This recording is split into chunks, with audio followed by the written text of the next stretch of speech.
Hi everybody, Laura here from My Favorite Things. Thank you so much for joining me today. I've got a fun and festive project to share with you featuring the very merry and bright Die-namics die that just came out in the October release. I love these dies. There's been several with different sentiments and they're always my favorite. So what I'm going to do here is cut some solid color cardstock and I'm going to cut each one of the letters in a different color.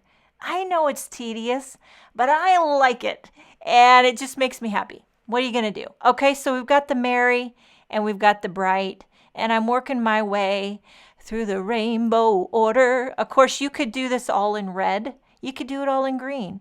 You could do it in, whatever colors float your boat.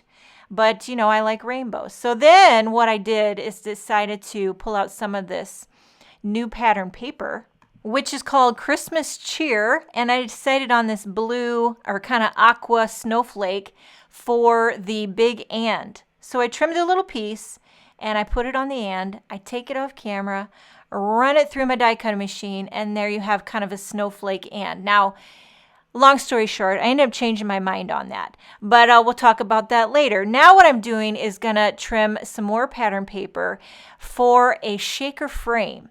What we're doing here is making a full card shaker. So I took a rectangle die. You can use one of your stacks or a rectangle die, whatever you got to create a little frame. And then I have some acetate. And now here's where I changed my mind on the and. I ended up going with this light snow cone, light blue cardstock. I just felt it was a better fit.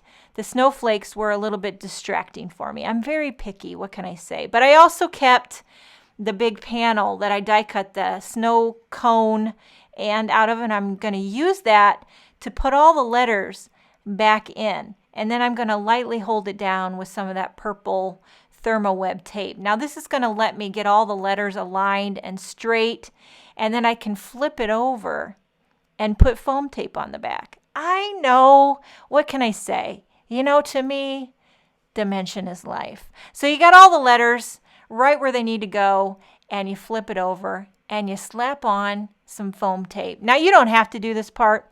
You could adhere it straight down onto your shaker, but that little bit of dimension just creates a great shadow. Now here what I'm doing is adding some liquid glue to my shaker frame, and while I have it flipped over, I put on the acetate and then some foam tape. You got to have foam tape if you want to make a shaker because you need a little room for the shaker bits to shaker. Now I have some fun little confetti little shaker. I think these are by Studio Katia, but there's so many great shaker fillers out there nowadays, and I hoard them and I love them.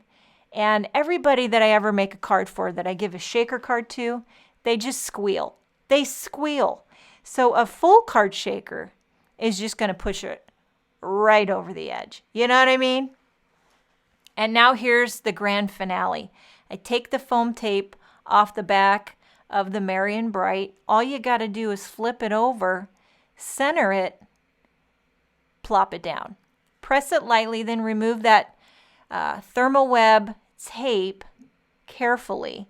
You don't want to tear your letters. You got to go careful. You know what I did was I took the tape and I put it on my sweatshirt first so it wasn't too sticky. Just kind of removed some of that extra stick. And there you have the letters. They're perfectly straight and spaced. And this card's finished. It's a full card, merry and bright, festive shaker. Sometimes I like these non-traditional colors for the holidays. You know what I mean? It's like cotton candy, cupcakes for Christmas. That's what I'm feeling. Are you picking up what I'm putting down? I hope you enjoyed this video. Thank you so much for joining me. Have a wonderful day, and I will see you next time.